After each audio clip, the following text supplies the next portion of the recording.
You've heard of furries before, and of course you've heard of music too. But what about furry music? It would seem as simple as furries plus music, but usually we don't look past that. Today I'll be exploring precisely what furry music is and just how much it means to the furry fandom as a whole.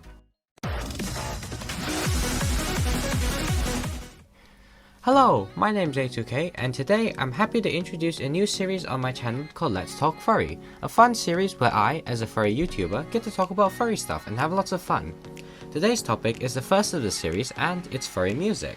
Furry music is just like any other type of music. Most people listen to it for fun or on an everyday basis. Heck, there's even furry music in the background right now. But despite hearing all about it, I never really took the time to truly look into the music or try to find any. Hence, trying to script this video, I had to learn a whole bunch of interesting new things, and I even needed a bit of help from a friend of mine named Furry the Husky, who's a music creator himself.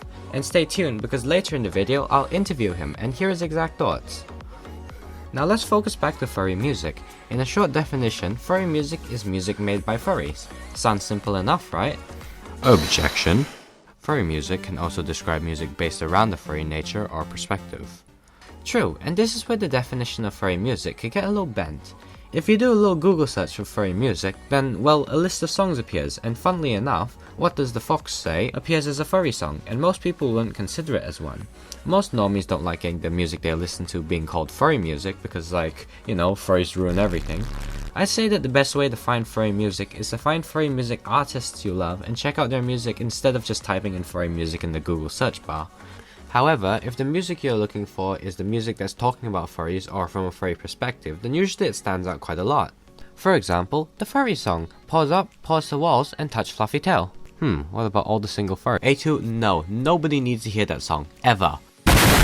Anyways, now that we know what furry music is, I can go on to what furry music is not.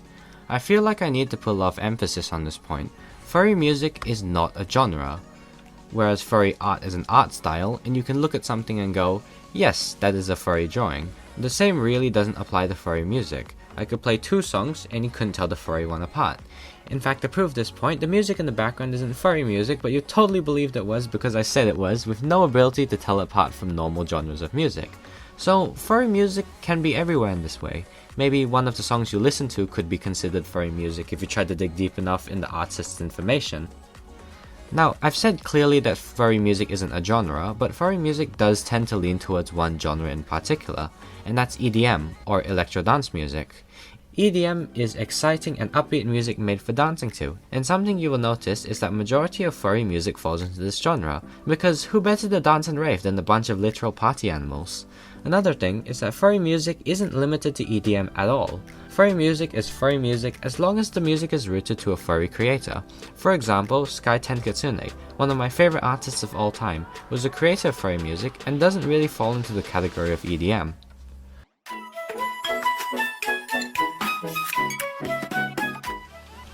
And now we have all that out of the way, we have to ask, what's the deal with furries and music? Why do furries do music? Well, the answer is like why furries do art. Our fandom is a place full of creativity and self-expression, and music is a great way to express creativity. Music artists have a great reputation in the fandom, and they bring tons of joy to people who love their music. In addition to this, many furry conventions feature excitingly fun raves and dance competitions. There's a lot of hype around this event, and it really does show that furry music creators really make a big part of the fandom. And on the topic of great furry music creators, I have here Furry, which is one himself, and I'm going to interview him right now and hear what he has to say about furry music. What's poppin'? Guess who was a stupid wolfie and forgot to turn on his microphone? So Furry, you're a furry music creator, yes? I am. I wouldn't say furry music creator because a lot of my music goes out beyond the fandom, but I do kind of personify myself as my persona in the music world. So I guess, yeah, you could say that. So would you say that a lot of furry music is in a similar type genre? I would, yeah. I've heard, the best I've heard is like a pop song. I'm not the biggest fan of pop, but that was like the most outside of the two. It's really just dubstep and metal that I hear a lot coming out of this fandom. Metal, that's interesting. But yeah, I would agree that it is very subjected to one kind of music. Alright. Yeah, I think I'd agree too. So, in my Yeah. opinion, I'd say that furry music is generally music created by furries. Would you agree or disagree, or are there any exceptions you can point out? I would say there are some exceptions because you have producers like Fox Stevenson, who obviously has personified himself as a fox, but he's nowhere close to the furry fandom. There's a substantial difference with using a fox persona to like really show Yeah, yourself yeah. and like being a furry. You like the two don't Yeah, really have I strong feel like association. the term furry music is really blank because you can say furry music is it's music about furries, it's music about anthropomorphic animals. Then you could say furry music is music created by people who are in the furry fandom. So it's really an open-ended sort of It is a really an term. open-ended thing, and that's why I'm creating this Yeah. video. So, I guess we're all on the same page here. And Yeah, I would agree. how do you see furry music in the fandom? Is it important, or is it maybe not the best way to represent furries? I think it's important. I feel that a lot of the furry fandom, as you probably know, is definitely sexualized. That's kind of how it's viewed in the public eye. So I feel like having this side of musical performance and just music in general sort of adds to the touch of what the fandom actually is, and that's a fandom for creativity and art. So I do feel that it's important. And finally, as a music creator, do you have lots of fun in what you do? Do you have any goal or aspirations in the furry fandom, or a musician, or possibly both? I do have a crap ton of fun. It's really, I enjoy what I do, but I also half the time don't notice it.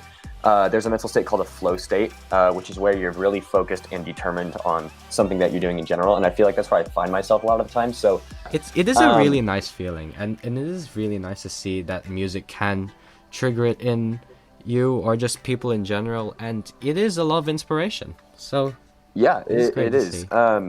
I do have goals for what I do. Obviously, like every big musician's goal, whether it be in the mindset of, oh, I'm gonna go win a Grammy, stuff like that.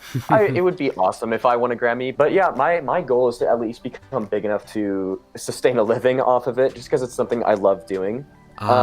Kind of put on the act of similar to Barely Alive or similar to Daft Punk, where they're wearing helmets and they're portraying a character when they're performing.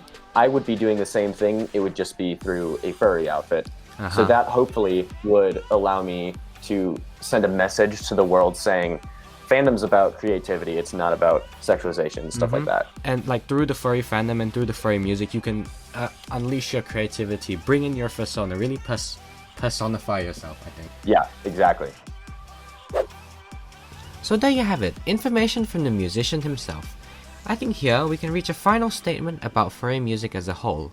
Let's start from a small base. Do furries do music? Yes, they do, and it's called furry music. Furry music is mostly EDM, especially dance raves, made by furry artists. However, it does extend past that out of the genre of EDM and even from non-furry artists as well.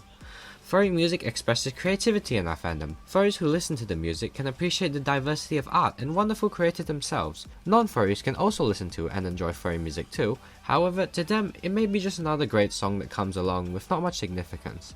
When I listen to furry music, the best part is knowing that a furry made it, a proud member of the community. Which, I think, sums up what furry music is. And with all that said, that's all I have to say on furry music. Thank you to everyone who made it this far in the video, and a really massive thank you to Furry the Oddity who helped me with this video. His channel's in the description. As usual, don't forget to like and share this video with some fluffy members of our community. And if you want to follow me on Twitter, the link's also in the description. Bye!